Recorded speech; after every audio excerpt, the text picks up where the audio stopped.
Bismillahirrahmanirrahim. Assalamualaikum warahmatullahi wabarakatuh.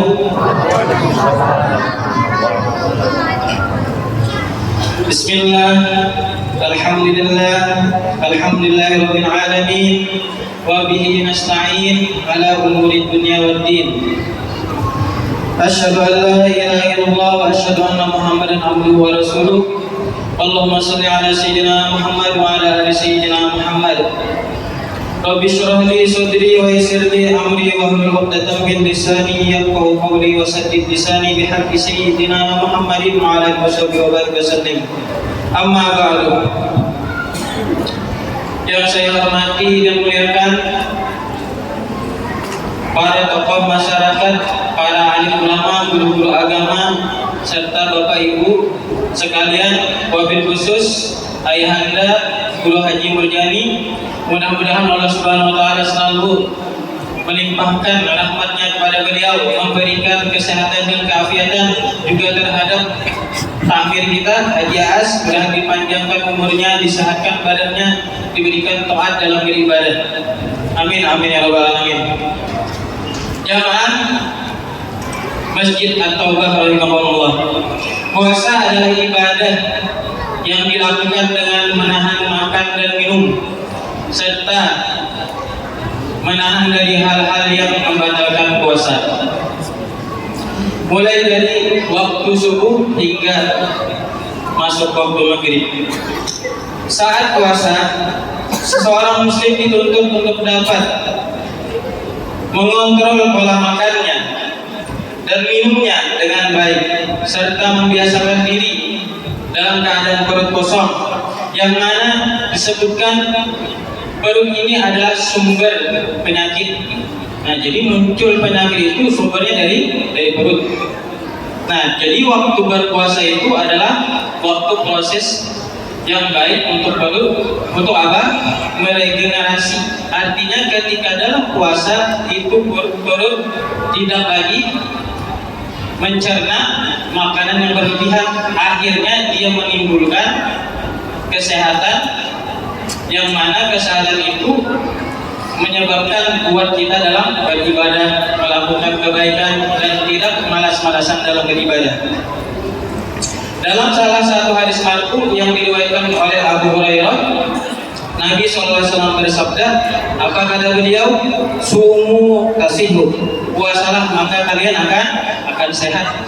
Nah, dari puasa ini maka muncullah kesehatan. Kenapa? Karena itu tadi, perut tidak lagi beroperasi berlebihan. Setiap hari kita beri makanan, minuman yang berlebihan, lemak, minyak, gula, dan sebagainya, dan itu adalah pemicu dari segala penyakit. Kemudian Imam Al-Harwani berkata, hadis ini menunjukkan orang yang berpuasa akan mendapatkan kebaikan badan, kesehatan, dan rezeki yang berlimpah, serta pahala yang banyak di akhirat. Puasa adalah makanan bagi hati. Nah, jadi orang yang berpuasa maka hatinya kuat. Karena itu ulama sepakat bahwa kunci hidayah dan kesehatan itu adalah rasa lapar. Nah, lapar ini bagus sebenarnya. Apa? Itulah kunci hidayah dan kesehatan. Karena jika organ-organ menjadi lemah, maka Allah akan menerangi hati, menyucikan jiwa, dan menguatkan tubuh. Coba kita rasa ketika kita berpuasa dengan pola makan yang cukup, karbohidratnya terpenuhi, protein dari ikannya terpenuhi, serat dari sayur atau buahnya terpenuhi, tubuh kita merasa ringan ketika kita berpuasa. Nah, ini bagusnya puasa. Kemudian ulama dalam menjelaskan makna hadis tersebut sepakat bahwa dapat membawa kesehatan puasa itu pada tubuh, karena makanan yang ada di dalam perut merupakan sumber utama munculnya berbagai macam penyakit. Kelebihan gula muncul penyakit apa, kelebihan lemak muncul penyakit apa, dan sebagainya. Pokoknya makanan itu adalah sumber pemicu penyakit ketika dikonsumsi berlebihan. Imam Al-Ghazali mengutip salah satu hadis dalam kitab Ihya'nya. Apa kata baginda Nabi? Al-biqonatu asbud da'i wal himyatu asbud dawa. Kata Nabi apa? Perut itu adalah pokok dasar penyakit. Penyakit itu apa? Muncul dari makanan yang diproses oleh perut. Kemudian pola makan atau mengatur pola makan itu adalah obat segala penyakit. Nah, itu dikatakan oleh Nabi. Makanya orang yang sering berpuasa, salah satunya seperti orang yang banyak penyakit atau berpenyakit yang sudah lama tidak sembuh, coba dibawa berpuasa. Apalagi puasa yang bagus itu bagi orang yang terkena penyakit yang tidak sembuh-sembuh, biasanya memakai puasa Nabi Daud. Puasa Nabi Daud itu apa? Puasa 1 hari puasa, 1 hari buka, besoknya puasa lagi, kemudian buka lagi, dan sampai seterusnya. Kemudian Imam Al-Haris bin Khaldan As-Sakofi, ini salah seorang dokter bangsa Arab yang berasal dari Taif. Apa kata beliau? Kata beliau, pantangan makan adalah obat. Artinya makan kita itu diatur, jangan sampai berlebihan. Nah, ini adalah sebagai obat. Jadi makanan itu bisa jadi obat, bisa jadi penyakit, tergantung bagaimana kita mengkonsumsinya.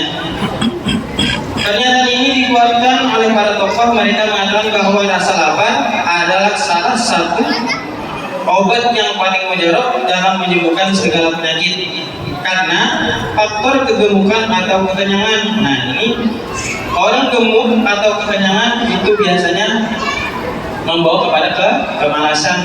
Akhirnya ketika perut terlalu kenyang atau badan terlalu gemuk, membuat kita malas, sulit untuk beribadah.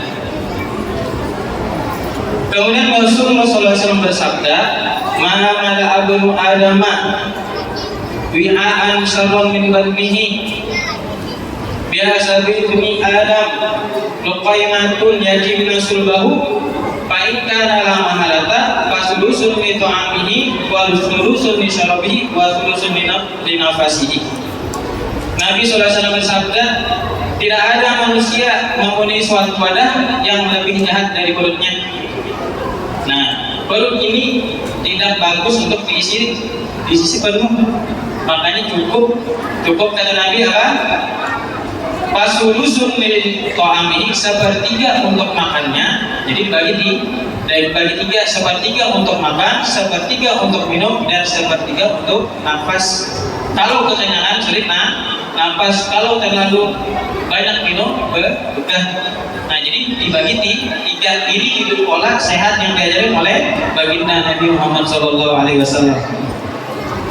Kemudian Abu Hisan Al-Iraqi dalam kitabnya Asbabus Syifa menyebutkan, alasan puasa penting bagi tubuh adalah karena puasa membantunya melakukan proses katabolisme. Apa itu katabolisme? Katabolisme adalah yaitu membuang sel-sel tua dan sel-sel berlebih.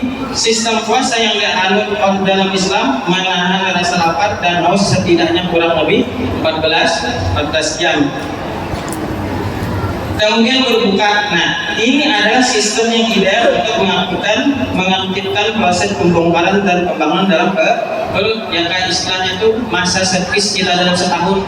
Kan kendaraan aja harus ada di servis. Nah, tubuh ini atau perut ini pun perlu diservis, yaitu 1 bulan dalam 1 tahun, yaitu di bulan suci Ramadan ini kita membersih perut.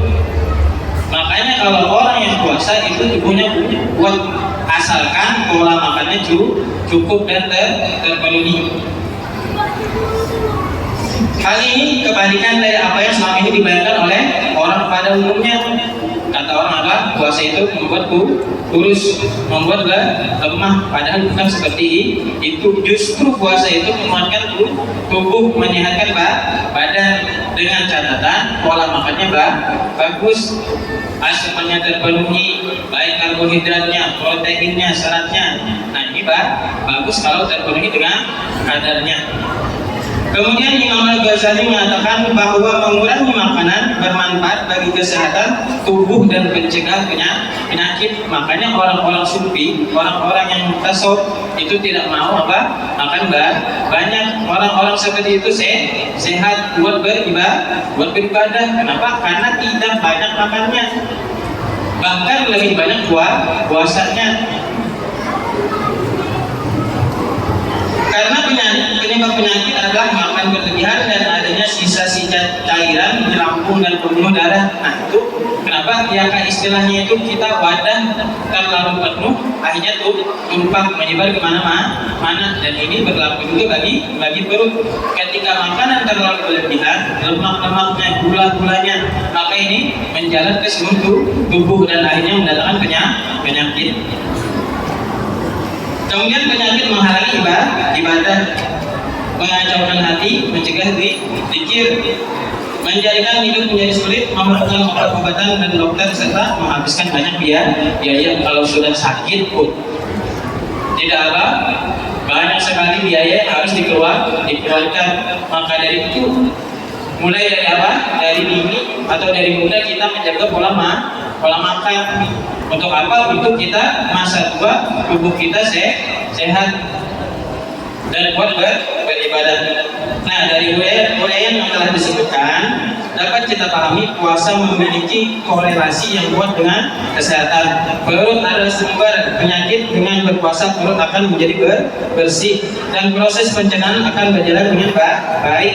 Kenapa? Karena perut tidak terlalu banyak beban, akhirnya pencernaan bagus. Ketika pencernaan bagus, maka penyakit-penyakit yang dibawa oleh makanan itu keluar. Nah, dari itulah kenapa puasa ini bagus untuk kesehatan.